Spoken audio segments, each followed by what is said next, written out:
नमस्कार बच्चों, math concept गुरु channel में आप सभी का स्वागत है। बच्चों, इससे पहले वाले एपिसोड्स में हम लोग कॉन्सेप्ट ले रहे थे। जो मेरा some application of trigonometry chapter जो है 9 या हाइट एंड डिस्टेंस चैप्टर जो है उसका कॉन्सेप्ट हम ले रहे थे कि मतलब कि किस तरह का हमको करना है। तो सबसे पहले पहला कॉन्सेप्ट हम लोग क्या लिए? पहला कॉन्सेप्ट लिए कि ट्रिग्नोमेट्री किसको बोलते हैं, ट्रिग्नोमेट्री में कौन सा ट्रायंगल लेते हैं, उसके बाद ट्रिग्नोमेट्री रेशियो क्या क्या है। तो सबसे पहले ट्रिग्नोमेट्री का मीनिंग हम लोग समझें कि ये क्या बतलाता है कि हम लोग स्टडी करते हैं एंगल ट्रायंगल का, राइट एंगल ट्रायंगल का या एंगल ट्रायंगल का या राइट एंगल ट्रायंगल का। राइट एंगल ट्रायंगल हम लोग इसीलिए बोल रहे हैं क्योंकि हमको जो रेशियो मिलता है वो राइट एंगल ट्रायंगल से मिलता है। तो ट्रायंगल और एंगल के बीच में जो रिलेशन बतलाता है उसी को हम लोग क्या बोलते हैं? ट्रिग्नोमेट्री बोलते हैं। और ट्रिग्नोमेट्री रेशियो क्या क्या होते हैं? 6 होते हैं, साइन, कोस, टेन, कोट, सेक और कोसेक। इस तरह का हम लोग सीखे हुए हैं। और उसके बाद जब हम रेशियो सीख गए हैं तो हम जो ट्रिग्नोमेट्री रेशियो जो स्पेसिफिक एंगल का होता है उसका वैल्यू भी निकालने हम लोग सीखे हैं बच्चों। कैसे हम लोग वैल्यू निकालते थे? ये मेरा क्या है कि ये मेरा ट्रिग्नोमेट्री रेशियो है। अब ट्रिग्नोमेट्री रेशियो में अगर हम एंगल दे दें, जैसे साइन थीटा के जगह में 0 डिग्री लिख दें तो 0 आएगा उसका वैल्यू, उस रेशियो का वैल्यू क्या आएगा? 0 आएगा। और साइन 30 डिग्री करेंगे तो उस रेशियो का वैल्यू कितना आएगा? 1/2 आएगा। और हम लोग क्या जानते हैं कि ये जो है sine theta, cos theta, tan theta, cot theta, sec theta, cosec theta, ये मेरा एक रेशियो का नाम है। अगर हम परपेंडिकुलर बटा हाइपोटेनस ले लेते हैं तो वो रेशियो का नाम पड़ जाता है साइन थीटा। अगर हम बेस बटा हाइपोटेनस का रेशियो ले लिए तो वो कहलाता है कोस थीटा। और टेन थीटा, उसी तरह tan theta, cot theta, sec theta भी हम लोग सीखे हुए हैं। तो बच्चों, हम लोग जो चैप्टर है मेरा सम एप्लीकेशन ऑफ ट्रिग्नोमेट्री, उसमें हम लोग क्या करेंगे कि क्वेश्चंस के द्वारा हम लोग कॉन्सेप्ट लेंगे। तो हम लोग चलिए अब स्टार्ट करते हैं। क्वेश्चंस कैसा कैसा आता है, कैसे कैसे हम लोग कॉन्सेप्ट लेंगे वो हम लोग देखते हैं। तो बच्चों, मेरा पहला क्वेश्चन है एग्जाम्पल 1 NCERT बुक का है, क्योंकि वो क्वेश्चन तो कहीं से भी पूछ सकता है हम लोग को, इसीलिए हमको एग्जाम्पल को भी कवर करते हुए चलना है। जब इस तरह का क्वेश्चंस आएगा, क्या क्वेश्चंस मेरा है एग्जाम्पल 1 जो है क्या बोलता है कि ए tower stands vertically on the ground from a point on the ground which is 15 meter away from the foot of tower. The angle of elevation of the top of tower is found to be 60 degree. Find the height of tower. सबसे पहले क्या करना है बच्चों? पहला step आप लोग बनाइएगा। फर्स्ट स्टेप में क्या करेंगे कि 2 से 3 बार इसको स्टडी करेंगे। पहला स्टेप मेरा ये है कि 2 से 3 बार इसको रीड करेंगे। पढ़ लेते हैं इसको। A tower stand vertically on the ground from a point on ground which is 15 metre away from the foot of the tower. The angle of elevation of the top of the tower is found to be 60 degree. Find the height of tower. पहला step समझ में आ गया कि 2 से 3 बार study करेंगे, read करेंगे। रीड करने के बाद इसको क्या करेंगे कि जो मीनिंग हम इसका मीनिंग समझेंगे सेंटेंस का। तो सेंटेंस का मीनिंग समझने के लिए जो जो आपको वर्ड दिक्कत आ रहा है उसको गूगल या डिक्शनरी से आप वो देख लीजिएगा। हम तो यहाँ तो बतलाएंगे ही, लेकिन जब भी आप कोई नया क्वेश्चंस बनाने जा रहे हैं तो सेकेंड स्टेप में क्या करेंगे, उसको अच्छे से समझेंगे। ये है। उसके बाद हम लोग तीसरा स्टेप में क्या करेंगे कि जो जो गिवन है उसको हम लिखेंगे। देखिए, पहले तो समझते हैं, पहले तो पढ़ लिए हैं इसको, अब इसको समझते हैं। कि ए tower stand vertically on the ground.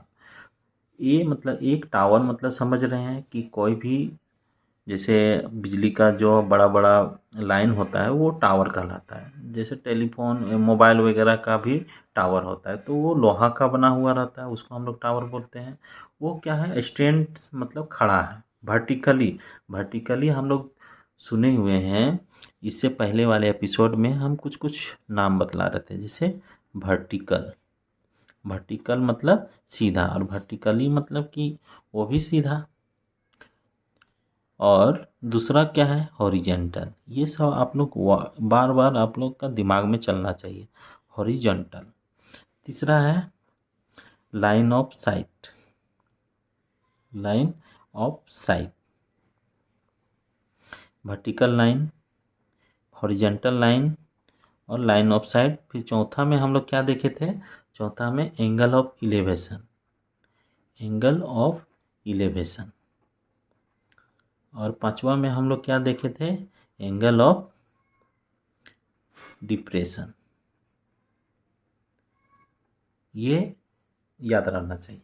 Vertically line आप समझेंगे कि वर्टिकली लाइन क्या होता है, सीधा लाइन को बोलते हैं। जो ज़मीन से 90 डिग्री जो खड़ा रहता है उस लाइन को वर्टिकली लाइन कहेंगे। दूसरा हॉरिजेंटल लाइन, मतलब कि जो ज़मीन का पैरेलल में रहता है, इस तरह का, मतलब सोया हुआ रहेगा, तो वो हो गया हॉरिजेंटल लाइन। और लाइन ऑफ साइट, जैसे लाइन ऑफ साइट जो हम लोग आँख जो देखते हैं, आँख से जो देखते हैं, जो काल्पनिक एक रेखा बनता है कोई भी ऑब्जेक्ट को देखने के लिए, वो लाइन ऑफ साइट कहलाया। और एंगल ऑफ इलेवेशन, इसको बोलते हैं उन्नयन कोण। उन्नयन कोण, उन्नयन मतलब कि आँख को उठा के हमको देखना है। तो मतलब कि जिसको हम आँख से उठा के देख रहे हैं, जो एंगल बना रहा है हॉरिजेंटल और लाइन ऑफ साइट से, दो लाइन मेरा मिल गया। जैसे हम, ये आँख है, ये हम आँख उठा के देख रहे हैं, तो ये एक लाइन ऑफ साइट बन गया और एक मेरा हॉरिजेंटल बन रहा है। तो ये दोनों के बीच का जो एंगल है वो कहलाया angle of elevation. Angle of elevation, angle of elevation, इसको हिंदी में क्या बोलते हैं, उन्नयन कोण। उन्नयन कोण मतलब कि आँख को उठा के देखना। आँख की उठा के देखने से जो एंगल बने उसको उन्नयन कोण कहेंगे। अब एंगल ऑफ डिप्रेशन, इसको बोलते हैं अवनमन कोण। अवनमन कोण, नमन मतलब प्रणाम करना, मतलब सर झुकाना। तो सर झुकाएंगे तो मेरा आँख क्या हो जाएगा, नीचे तरफ देखेगा, इस तरह का। तो ये हॉरिजेंटल के साथ ये लाइन ऑफ साइट है, ये एंगल बनाया, तो इसको क्या बोल दिए, एंगल ऑफ डिप्रेशन या अवनमन, मतलब कि नमन करके हमको देखना है। तो चलिए इतना हम लोग सीखे हुए हैं। फिर एंगल का जो वैल्यू है, जैसे रेशियो का, ट्रिग्नोमेट्री रेशियो का जो एंगल, स्पेसिफिक एंगल के साथ वैल्यू है, वो याद रहना चाहिए। जिनको याद नहीं है तो वो टेबल बनाना कम से कम उनको याद रहना चाहिए।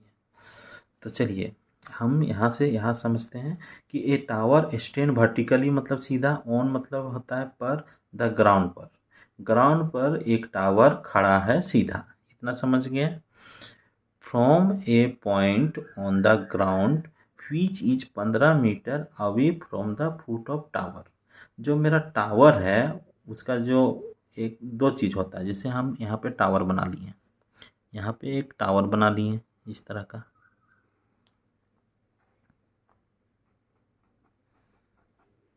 इस तरह का हम टावर बना लिए। नीचे वाले को बोलते हैं फुट और ऊपर वाले को बोलते हैं हेड। जैसे हम लोग का फुट और हेड होता है उसी तरह इसको भी उसी तरह हम लोग समझेंगे, फुट और हेड। क्या बोल रहा है कि from a point on ground, मेरा ग्राउंड में खड़ा है, which is 15 metre away from the foot of tower. वो जो पॉइंट है वो एक ग्राउंड में है और 15 मीटर अवे मतलब कि दूर है, किससे, फुट ऑफ द टावर, मतलब कि टावर का जो पैर है उससे 15 मीटर मेरा दूर है। ये मेरा फुट है, सेंटर को ही लेंगे हम लोग। अब यहाँ से ये जो दूरी है, एक पॉइंट लिए यहाँ पे, और वो पॉइंट क्या है, 15 मीटर मेरा दूर में है, 15 मीटर दूर में है। जैसे जैसे पढ़ेंगे उसी से आपका डायग्राम भी बनते जाएगा। The angle of elevation of the top of tower, जो एंगल ऑफ इलेवेशन है मतलब कि ज़रूर हम नीचे से ऊपर देखेंगे तो टॉप मेरा क्या है, ये है, हेड को ही टॉप बोल रहे हैं। टॉप ऑफ द टावर ये है, इज फाउंड मतलब पाया गया टू बी 60 डिग्री। जब हम यहाँ से हम टॉप देखें तो ये मेरा जो एंगल बनाया इसी को एंगल ऑफ इलेवेशन कहते हैं। The angle of elevation of top of tower is found to be 60 degree. ये मेरा क्या हो गया, 60 degree. 60 degree. Find the height of tower. अब क्या कहता है कि हाइट ऑफ टावर हमको निकालना है। तो अगर हम ये सबसे पहले क्या है कि हम क्वेश्चंस की मदद से एक डायग्राम बना लिए। पहला स्टेप ये है, पहला स्टेप ये है। अब देखिए यहाँ पे जब डायग्राम बना लिए तो क्या हो गया, क्वेश्चंस में लिखने का पहला स्टेप है। पहले तो ये मेरा समझने का है स्टेप। तो यहाँ पे आप जोड़ सकते हैं। चौथा स्टेप में हमको फिगर बनाना है। फिगर मेरा बन चुका है। अब मेरा क्या क्या दिया हुआ है, अब इसको क्या करेंगे कि नाम दे देंगे। ये देखिए फिगर मेरा कैसे बन रहा है, ये वर्टिकली खड़ा है मतलब कि ये 90 डिग्री बना रहा है। वर्टिकली मतलब जो 90 डिग्री बना रहा है। तो एक मेरा राइट एंगल ट्रायंगल बन रहा है।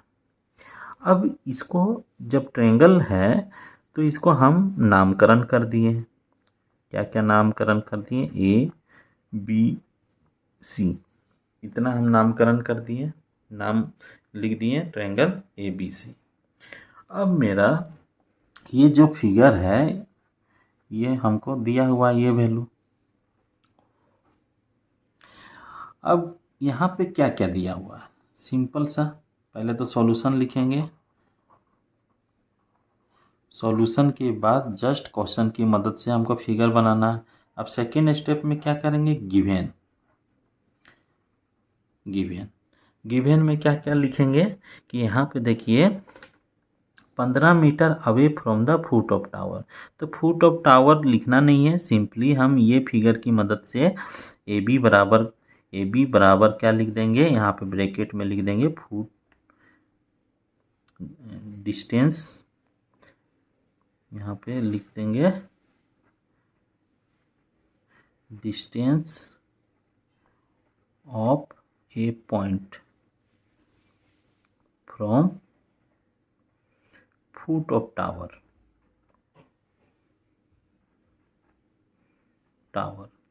ये अगर आप लिख देते हैं तो distance of A point from foot of tower मतलब कि जो डिस्टेंस है वो एक पॉइंट से फुट ऑफ टावर का वो कितना है, ए बी बराबर 15 मीटर। ये मेरा दिया हुआ है। हमको क्या निकालना है, हाइट ऑफ टावर। तो यहाँ पे लिखेंगे हाइट, हम क्या लिखेंगे, height of tower. Simple language आपको यूज करना है। तो हाइट ऑफ टावर क्या लिख देंगे, हम इसको BC कर देंगे।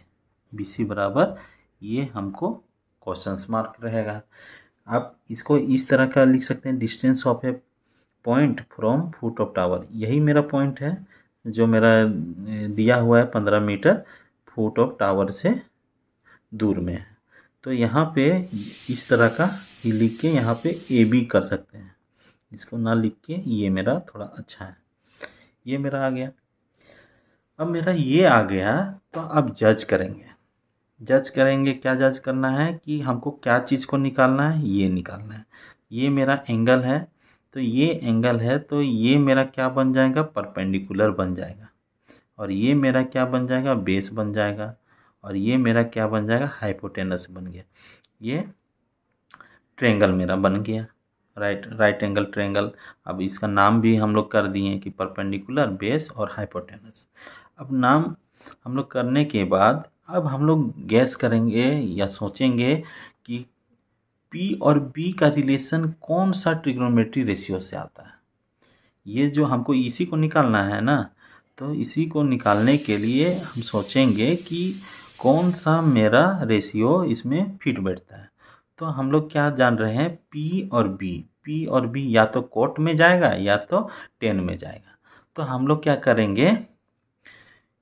करेंगे कि वी नो दैट, हम लोग जानते हैं, we know that tan theta बराबर क्या होता है, टेन थीटा बराबर पी बाय बी होता है। अब यहाँ पे टेन 60 करेंगे, थीटा की जगह में क्या है 60 है, तो टेन 60 डिग्री बराबर हम लोग क्या करेंगे, पी है मेरा बी सी और पी है मेरा ए बी, ये लिख दिए। अब बी सी के जगह पे हमको बी सी ही निकालना है। ए बी मेरा कितना दिया हुआ, 15 मीटर दिया हुआ, 15 मीटर मेरा दिया हुआ। अब देखिए 1060 का वैल्यू, अब हमको याद रहना चाहिए कि 1060 का वैल्यू कितना होता है।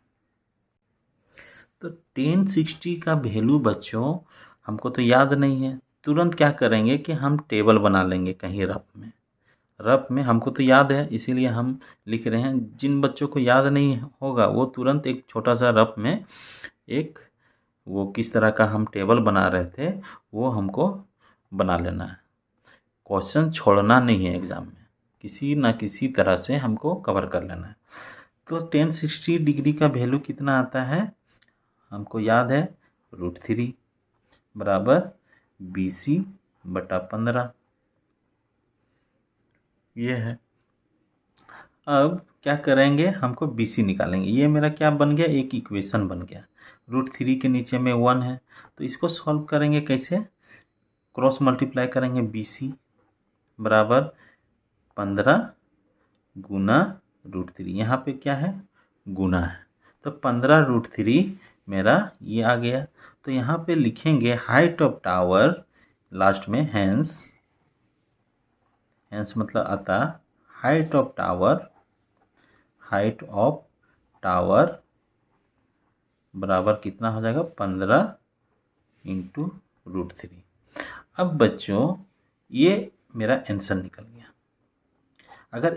अगर आप यहाँ तक छोड़ते हैं तो भी सही है, अगर इसके बाद वाला स्टेप अगर आप करना है तो √3 का वैल्यू निकाल दीजिए, मतलब कि इसका वैल्यू करके गुना कर दीजिए। 15 गुना √3 का कितना वैल्यू होता है, 1.732। ये हम याद करने बोले हैं इससे पहले वाले लेक्चर में कि 1.732। अब इसको गुना कीजिए, तो इसमें कुछ टाइम लगेगा आपको गुना करने में। तो गुना कैसे करेंगे,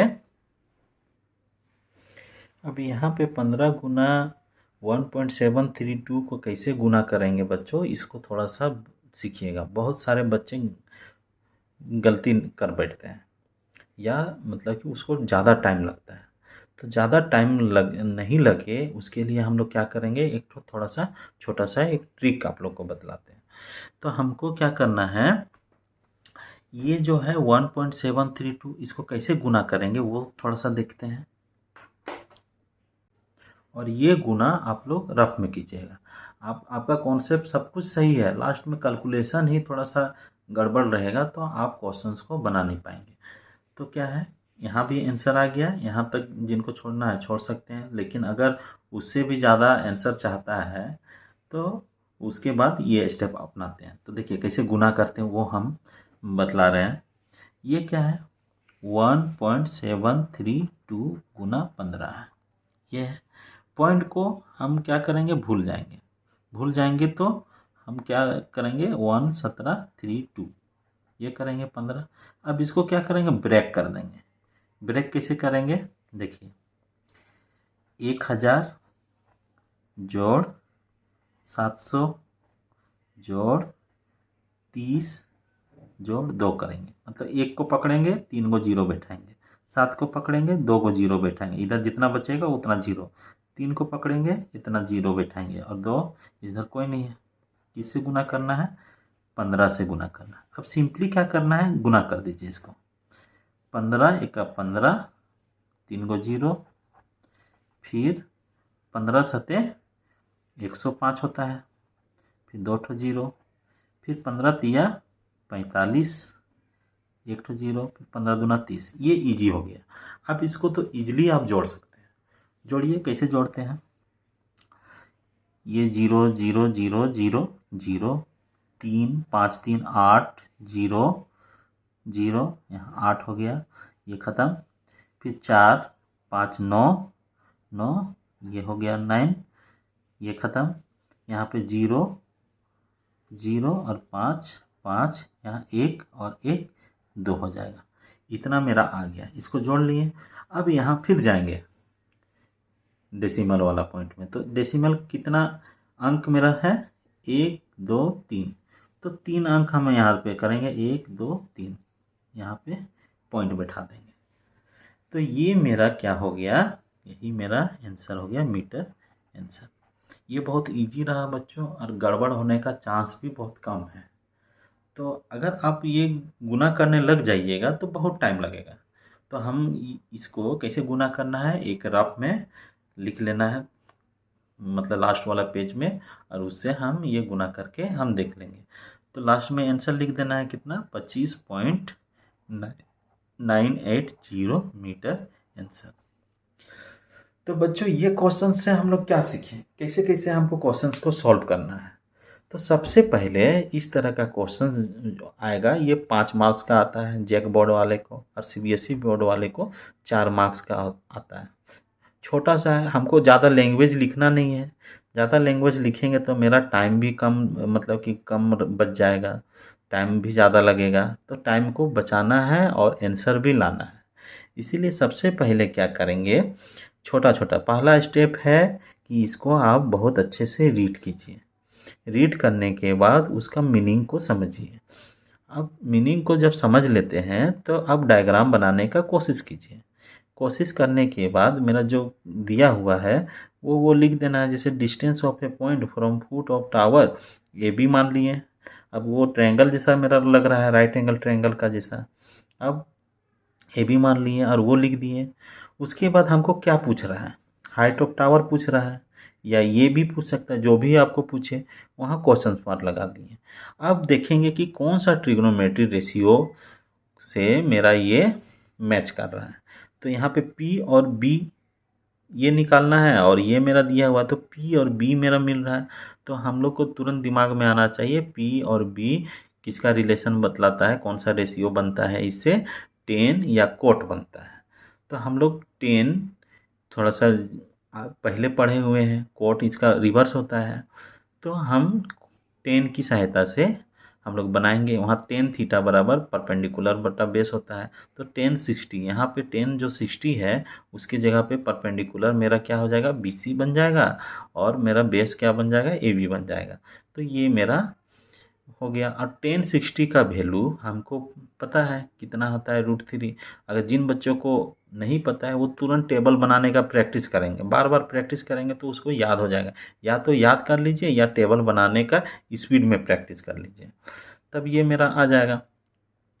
अब क्या है कि ये मेरा इक्वेशन एक ठो बन गया। अब इक्वेशन बनने के बाद इक्वेशन को हम सॉल्व करेंगे तो BC बराबर 15 गुना √3 आ जाएगा। ये भी आंसर है, लेकिन कहीं कहीं अगर ऑब्जेक्टिव क्वेश्चंस दे दे या मीटर में आंसर ला दे, और ये मेरा किस में दिया है, मीटर में दिया हुआ, तो मीटर हमको लिखना ज़रूरी है। यूनिट मेरा डिस्टेंस क्या चीज़ में दिया हुआ है, मीटर में दिया हुआ है, तो इसका भी यूनिट हमको मीटर में लिखना होगा।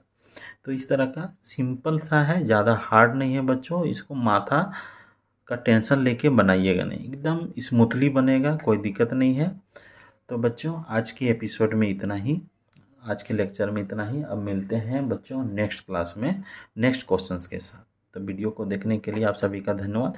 इसको आप ज़रूर ट्राई कीजिएगा। ये क्या है कि मेरा फास्ट कर देता है कैलकुलेशन, या गड़बड़ होने का चांस भी कम कर देता है, और मेरा कैलकुलेशन भी फास्ट कर देता है। तो ये ज़रूर आप लोग सोचिएगा इसके बारे में। तो वीडियो को देखने के लिए आप सभी का धन्यवाद बच्चों। मिलते हैं नेक्स्ट एपिसोड में।